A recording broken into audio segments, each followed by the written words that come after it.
Alors je travaille sur les débris spatiaux.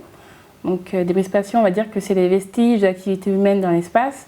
Donc quand on lance des fusées, des morceaux de fusées terrestres en haut, également des vieux satellites qui ont fini leur mission, enfin des objets divers et variés. Et donc aujourd'hui, la population de débris spatiaux a tellement augmenté qu'on est obligé aujourd'hui de trouver des méthodes pour les éradiquer.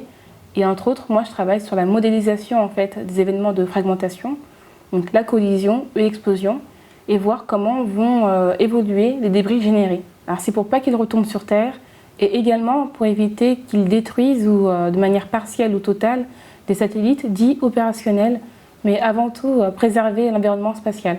Je suis femme de ménage dans l'espace, ou non, technicienne de surface spécialisée dans le nettoyage de l'espace. C'est un rêve de petite fille. Travailler avec les étoiles, aller dans l'espace, tout ça, c'est des rêves d'enfant que j'ai gardés aujourd'hui. J'ai été touchée par de magnifiques images des étoiles, nébuleuses et planètes. Et c'est juste avec ces images que je me suis dit, plus tard, je deviendrai astronome. Je ne sais pas comment, mais je deviendrai astronome.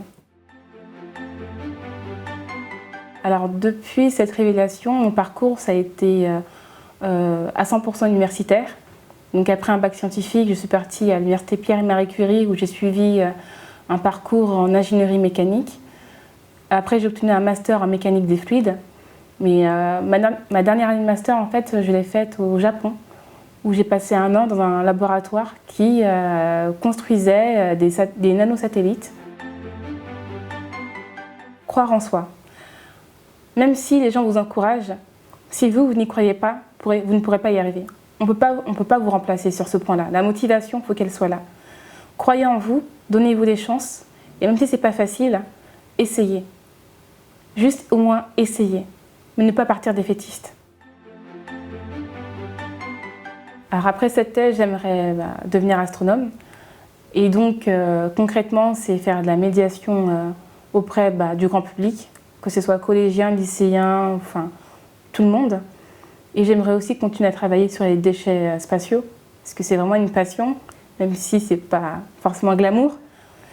Et j'aimerais aussi apporter ma contribution en fait, dans tout ce qui touche à l'environnement, donc là, l'environnement spatial. Alors mon rêve professionnel, c'est d'être épanouie dans le travail que je ferai plus tard. Parce qu'il y a une citation que j'aime beaucoup, donc je vais faire encore de la pub pour Confucius. C'est choisis un travail que tu aimes et tu n'auras pas à travailler un seul jour de ta vie. Et c'est ça mon objectif, c'est qu'un jour cette citation, je la retrouve dans ma vie. Il me semblait qu'il y avait une étude qui disait qu'il n'y avait même pas 20% de femmes dans l'astronomie. Après, dans mon institut, malheureusement, il n'y a aucune femme astronome. Donc ça fait un peu bizarre. Mais c'est vrai que c'est un milieu très masculin.